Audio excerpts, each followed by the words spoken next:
창세기 9장 1절에서 7절까지 말씀입니다. 창세기 9장 1절에서 7절까지 말씀입니다. 하나님이 노아와 그 아들들에게 복을 주시며 그들에게 이르시되 생육하고 번성하여 땅에 충만하라.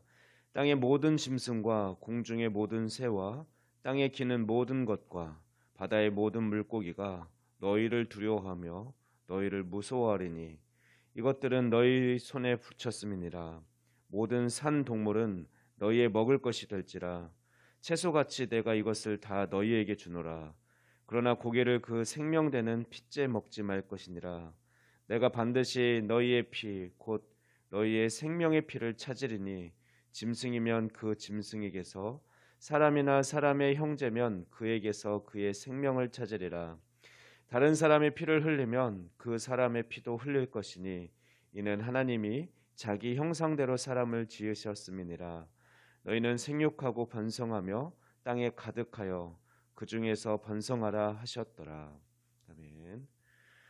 세상을 물로 심판하신 하나님은 노아를 통해서 새로운 시작을 이루시며 노아를 축복하고 계십니다.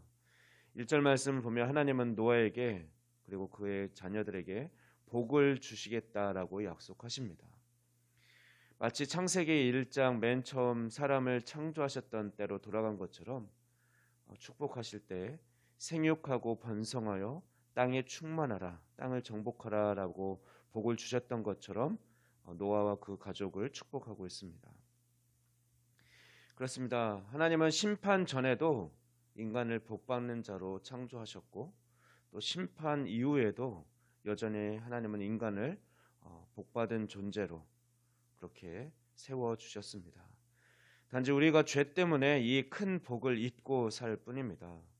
타락전, 즉 창세기에는 하나님의 사람들을 통해 이들이 생육하고 번성해서 하나님의 형상이 이 세상 가운데 땅 가운데 가득하기를 원하셔서 그들을 복의 근원으로 삼아 주셨습니다.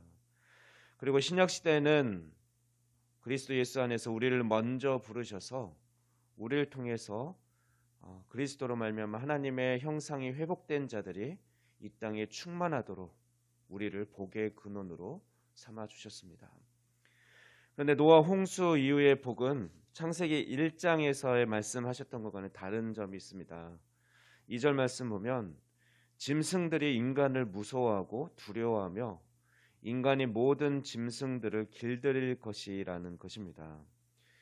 사실 이 말씀은 좋은 뜻을 함축하고 있는 것입니다. 왜냐하면 동물들과 인간과의 관계에 긴장 관계가 조성되었기 때문에 그랬습니다. 그래서 동물들이 함부로 인간을 해치지 못하게 해주겠다라는 약속의 말씀인 것입니다. 그러나 태초의 모습을 생각하면 어떻습니까? 태초에 하나님께서 천지를 창조하셨을 때는 인간과 하나님과 인간도 그랬고 또 인간과 동물 사이에도 갈등이 없었습니다. 하나였습니다. 서로 죽이거나 싸움이 없었습니다. 죽음은 죄가 이 세상에 온 이후에 생긴 것입니다.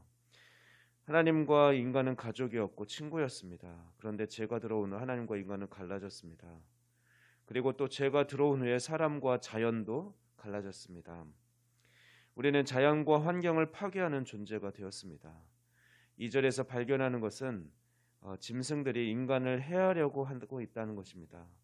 그러므로 하나님은 동물들이 인간을 해치지 못하도록 인간을 두려워하는 마음을 그들에게 주심으로 인간을 보호해 주시겠다라는 것입니다.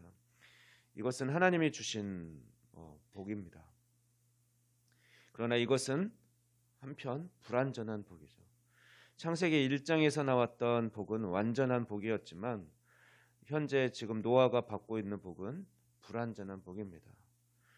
또한 창세기 1장의 복과 다른 두 번째는 육식을 허락하셨다는 것입니다.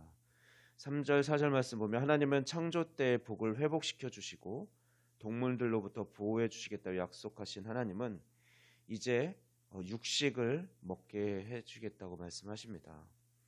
그러나 육식을 먹음으로 인간은 물론 더 힘을 얻을 수 있습니다. 그러나 여전히 불완전했습니다. 3절을 보면 홍수 이전에는 채식을 먹었다라는 것을 알 수 있습니다. 그리고 창세기 1장 29절 30절 말씀을 보면 인간과 동물의 양식은 최초에는 채소였음을 알 수 있습니다. 제가 1장 29, 30절 말씀을 봉독하겠습니다. 하나님이 이르시되 내가 온 지면에 씨 맺는 모든 채소와 씨 가진 열매 맺는 모든 나무를 너희에게 주노니 너희의 먹을거리가 되리라. 또 땅의 모든 짐승과 하늘의 모든 새와 생명이 있어 땅에 기는 모든 것에게는 내가 모든 푸른 풀을 먹을 거리로 주노라 하시니 그대로 되니라. 사람에게도 채소를 주셨고 씨 가진 열매 맺는 나무 열매를 주셨고 또 땅의 모든 새 기는 것 모든 짐승에게도 푸른 풀을 먹을 거리로 주노라라고 하셨습니다. 그래서 최초에는 육식을 하지 않는 이유는 죽음이 없었기 때문에 그렇습니다. 육식을 하기 위해서는 동물을 잡아야 되죠. 죽여야 됩니다. 죄가 없을 때는 죽음이 없었습니다. 그래서 최초의 인간과 동물의 음식은 채소뿐이었습니다. 동물을 죽여서 고기를 먹는 것은 죄가 생긴 이후에 일어난 일입니다. 가죽 옷을 입히기 위해서 하나님은 동물을 죽이셨고 또 제사를 드리는 방법을 가르쳐 주면서 사람은 동물을 죽이게 되었습니다. 그때 비로소 하나님은 이제 육식을 허락하셨습니다.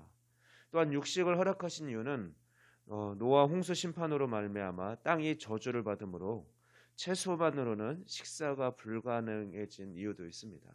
땅이 척박해지고 그렇기 때문에 그 소출량이 처음 창조하셨을 때보다 충분하지 못하기 때문에 또 육식을 허락하신 이유도 있습니다. 하나님께서는 육식을 허락하셨지만 제한을 두셨습니다. 그것은 고기를 핏째는 먹지 말라는 것입니다. 피는 생명을 의미하는데 생명을 상징하는 피를 고기에서 빼라는 말은 인간의 분노와 저주를 거기에 담아서 죽이지 말라는 의미가 있습니다. 그래서 마지막으로 5절에서 7절 말씀 보면 하나님은 인간이 지켜야 할 중요한 법칙을 만들어 주십니다. 그것은 살인하지 못하도록 하신 것입니다. 살인은 하나님이 원하는 것이 아닙니다. 왜냐하면 인간은 하나님의 형상으로 지음받은 존귀한 존재이기 때문에 그렇습니다. 노아 시대에는 이미 인간의 몸속에 죄와 살인이 들어와 있었습니다. 5절에서 7절 말씀에서 동물과 동물 사이에 피를 흘렸다라는 말은 동물들이 서로 죽였다라는 말이고 또 성경은 만약 어떤 동물이 다른 동물을 죽이면 그 동물도 죽이라고 가르치고 있습니다. 사람도 마찬가지죠. 구약시대에 사형제도가 있었습니다. 그런데 이것은 복수를 위해서 사형제도를 허락한 것이 아니라 바로 그 살인을 막으려는 하나님의 배려였습니다. 이제 말씀을 정리합니다. 오늘 본문을 통해서 살펴본 바와 같이 하나님께서는 노아의 제사를 허명하신 후에 노아에게 최초의 인류에게 주셨던 생육하고 번성하여 땅에 충만하라는 그 최초의 복을 회복시켜 주셨습니다. 또한 죄로 인해 불완전한 세상에서 잘 살아갈 수 있도록 동물과 사람들로부터 보호받을 수 있는 복을 허락해 주셨고 또 먹을 것이 부족하지 않도록 육식까지도 허락해 주셨습니다. 이 모든 것은 하나님의 세심한 배려이고 하나님의 관심과 복을 받은 그 증거입니다. 그러나 이 추가된 복은 죄로 인해 불완전해진 세상에서 어쩔 수 없이 노아를 보호하기 위한 배려하기 위한 불완전한 복이었습니다. 우리도 하나님의 형상대로 지음받은 복의 근원입니다. 아담과 하와 그리고 홍수 심판 이후에 노아에게 주신 생육하고 번성하여 땅에 충만해야 할 복이 오늘날에는 우리에게 이어졌습니다. 노아는 비록 불완전한 복이었지만 반면 우리는 예수 그리스도로 인해 완전한 복을 받은 자들입니다. 또한 이 세상을 온전한 하나님 나라로 회복시키는 일에 그 축복의 통로로 우리는 부르심을 받은 자들입니다. 그러므로 우리는 오늘도 예수님으로부터 받은 이 복을 마음껏 누리고 또 마음껏 나눠주는 그런 복된 인생을 살아가는 저와 여러분이 되기를 축원합니다. 기도하겠습니다. 온 우주 만물의 창조주이시며 우리를 하나님의 형상으로 특별한 존재로 지으신 하나님 감사합니다. 또한 수많은 영혼들 중에 우리를 택하여 주시고 하늘의 복을 누리며 살아가게 하신 주님 감사합니다. 예수 그리스도를 통하여 완성된 완전한 복을 우리가 또한 받았으니 마음껏 누리고 또한 그 복을 나누는 전하는 자로 살아갈 수 있도록 우리를 인도하여 주시옵소서. 감사드리며 이 모든 말씀 우리 주 예수 그리스도의 이름으로 기도하옵나이다. 아멘.